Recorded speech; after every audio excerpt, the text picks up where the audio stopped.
Assalamualaikum warahmatullahi wabarakatuh. Kenalkan, nama saya Aurel Dimas Surabakti. Ini saya akan menjelaskan mengenai pokok pikiran Muhammadiyah abad kedua. Terdapat dua hal yang menjadi bahasan pada pokok pikiran Muhammadiyah abad kedua.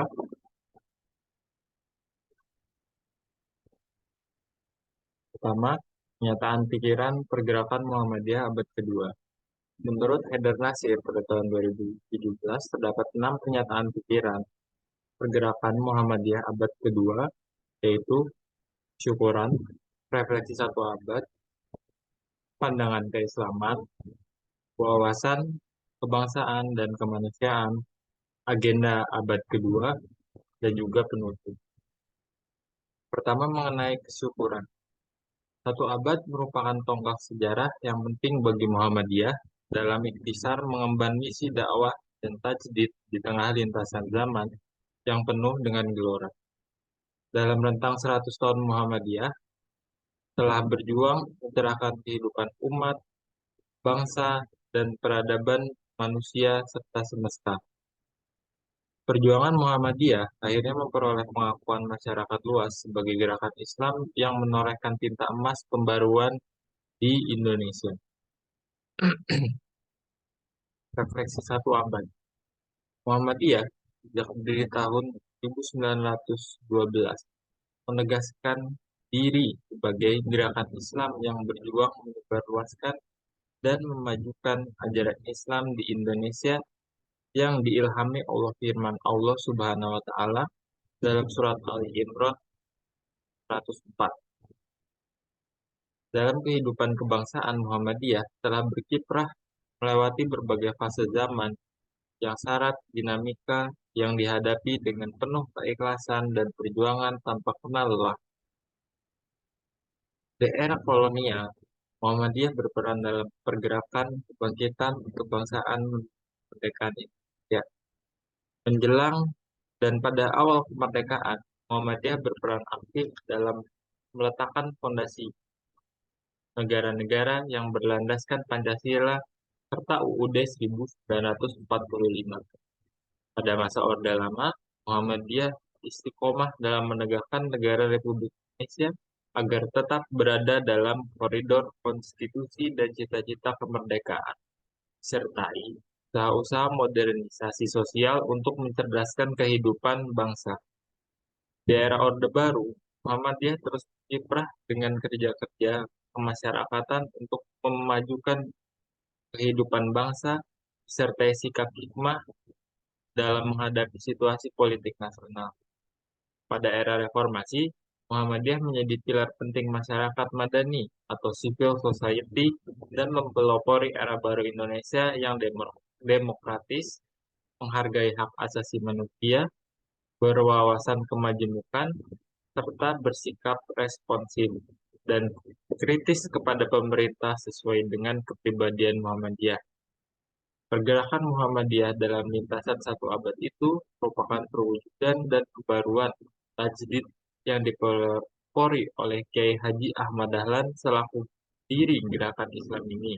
Pergerakan Islam Muhammadiyah. Spirit pembaruan telah menjadi kesadaran yang melekat dalam gerakan Muhammadiyah generasi awal untuk memahami dan menerjemahkan kembali ajaran Islam ke dalam kerja-kerja kemanusiaan dan juga kemasyarakatan yang mencerahkan setiap babakan sejarah atau setiap bagian sejarah yang telah dilalui Muhammadiyah dengan sikap optimis untuk terus berjuang mewujudkan Islam dalam cerahan kehidupan. Bagian tiga yaitu pandangan keislaman. Muhammadiyah adalah gerakan Islam yang melaksanakan misi dakwah dan tajdid untuk terwujudnya masyarakat Islam yang sebenar-benarnya. Bagi Muhammadiyah, Islam merupakan nilai utama sebagai fondasi dan juga inspirasi yang menyatu dalam seluruh gerakan. Muhammadiyah berkeyakinan bahwa Islam sebagai risalah yang dibawa para nabi hingga nabi awal hingga nabi akhir zaman Nabi Muhammad Shallallahu Alaihi Wasallam adalah agama Allah yang lengkap dan juga sempurna. Islam selain mengandung ajaran berupa perintah-perintah dan larangan-larangan, tetapi juga berisi petunjuk-petunjuk untuk keselamatan hidup umat manusia di dunia dan juga di akhirat. Nomor 4, yaitu wawasan kebangsaan dan kemanusiaan. Dalam kehidupan kebangsaan Muhammadiyah sejak awal berjuang untuk integrasian keislaman dan keindonesiaan, bahwa Muhammadiyah dan umat Islam merupakan bagian integral dan dari bangsa dan telah berkiprah dalam membangun Indonesia sejak pergerakan kebangkitan nasional hingga era kemerdekaan. Dalam menghadapi perkembangan kemanusiaan universal, Muhammadiyah mengembangkan wawasan keislaman yang bersifat kosmopolitan.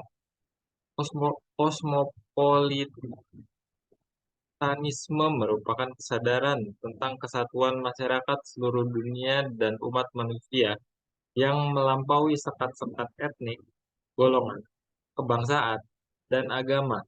Kosmopolitanisme secara moral mengimplikasikan adanya solidaritas kemanusiaan yang bersifat universal dan rasa tanggung jawab juga yang bersifat universal kepada sesama manusia tanpa memandang perbedaan dan kepisahan jarak yang bersifat primordial dan konvensional. Yang kelima yaitu agenda abad kedua. Muhammadiyah pada abad kedua berkomitmen kuat untuk melakukan gerakan pencerahan. Gerakan pencerahan atau tanwir merupakan praksis Islam yang berkemajuan untuk membebaskan, memberdayakan, dan juga memajukan kehidupan. Gerakan pencerahan dihadirkan untuk memberikan jawaban atas problem-problem atau masalah-masalah kemanusiaan berupa kemiskinan, kebodohan, ketertinggalan, dan persoalan-persoalan lainnya yang bercorak struktural dan kultural. Gerakan pencerahan menampilkan Islam untuk menjawab masalah kekeringan rohani, krisis moral, kekerasan, terorisme, konflik, korupsi, kerusakan ekologis, dan bentuk-bentuk kejahatan kemanusiaan. Gerakan pencerahan berkomitmen untuk mengembangkan relasi sosial yang berkeadilan tanpa diskriminasi, memuliakan martabat manusia, laki-laki maupun perempuan, menjunjung tinggi toleransi dan kemajemukan, dan membangun peranata sosial yang sama.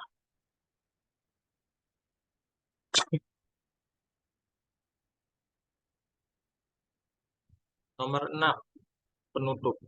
Muhammadiyah setelah melewati abad pertama, masuk ke abad kedua, senantiasa memohon pertolongan kepada Allah Subhanahu wa Ta'ala untuk terus menguatkan tekad dan juga langkah yang sungguh-sungguh dalam menjalankan gerakan dakwah dan tajdid yang bersifat pencerahan.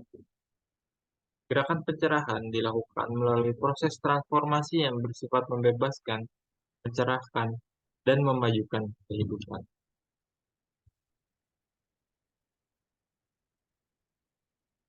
Kemudian, poin kedua merupakan gerakan tajdid pada 100 tahun kedua. Gerakan tajdid pada 100 tahun kedua ini didasarkan kepada keputusan Muktamar ke-48 Muhammadiyah pada tahun 2022. Tajdid merupakan sebuah upaya pembaruan dalam memahami dan melaksanakan ajaran Islam seiring dengan tantangan dan kebutuhan. Gerakan tajdid diwujudkan dalam usaha terus-menerus mengkaji ajaran Islam, mengembangkan pemahaman dan pemikiran, serta melakukan purifikasi akidah dan dinamisasi muamalah dengan merujuk kepada Al-Quran dan Al-Sunnah.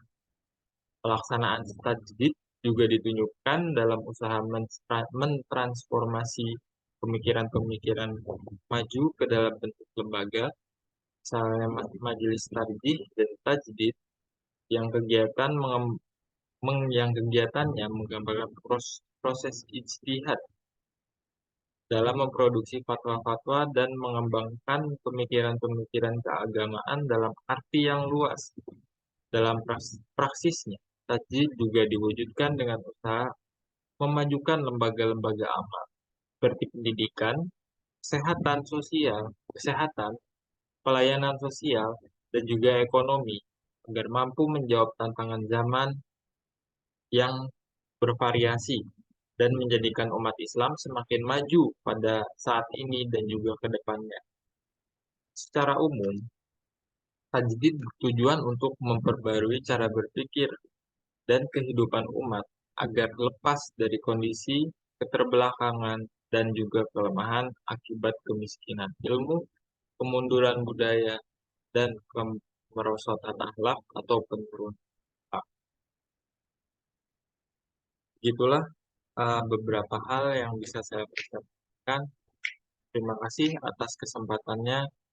Assalamualaikum warahmatullahi wabarakatuh.